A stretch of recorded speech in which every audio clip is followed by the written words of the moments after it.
ଦେଇଛନ୍ତି କେବଳ ତମକୁ ହସେଇବା ପାଇଁ। ଆଉ କଣ ନା ସେଇଥିପାଇଁ ଖରାରେ 2 ଘଣ୍ଟା ହେଲାଣି ଛିଡାଇଛି ଆଉ ତମେ 2 ଘଣ୍ଟା ପରେ ଆସୁଛ।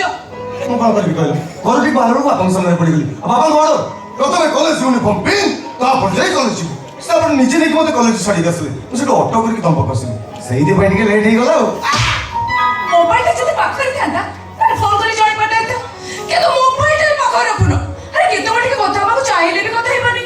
କୋଉଠି ଅଛ କେତେବେଳେ ଦେଖାବ କୋଉଠି ଦେଖାବ କିଛି ଜାଣି ହଉନି। ମୁଁ ବାପାଙ୍କୁ ଫୋନ କଥା କହିଥିଲି ଯେ ବାପା ଏମିତି ରିଆକ୍ଟ କଲେ ସେମିତି ମୋ ଫୋନ ଗୋଟେ ଆଟମ ବମ୍ବଟେ ବାଗି ଦେଇଛି। ତମେ ବଡ ହେଲଣି ବାପାଙ୍କୁ ଏତେ ଡରୁଛ କଣ? ଯଦି ତୁମ ବାପା ଗୋଟେ ମହାବଳ ବାଘ। ଓ ନମ୍ରତା ବାଘକୁ ତ ପୋଷା ମନେ ହବ ବାଘକୁ ସର୍କସ ନେଇ ଖେଳ ଦେଖେଇ ହବ ହେଲେ ବାପାଙ୍କୁ ନୁହେଁ। କେଡ଼େ କେଡ଼େ କ୍ରିମିନାଲ ଯୋଉମାନଙ୍କୁ ସମସ୍ତେ ଭୟ କରନ୍ତି ସେଇ କ୍ରିମିନାଲ ମାନେ ମୋ ବାପାଙ୍କ ଭୟରେ ଏକ କରିଦିଅନ୍ତି। ତମେ ଯଦି ତୁମ ବାପାକୁ ଏତେ ଡରିବ ତାହେଲେ ମୋ କଥା କହିବ କେମିତି?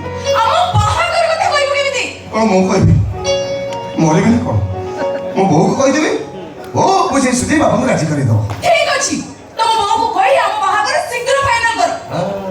ନହେଲେ ସତ କହୁଛ ମୁଁ ଯଦି ତମ ପାଇନ ପାରିବି ତାହେଲେ ମୁଁ ସୁସାଇଡ୍ କରିଦେବି।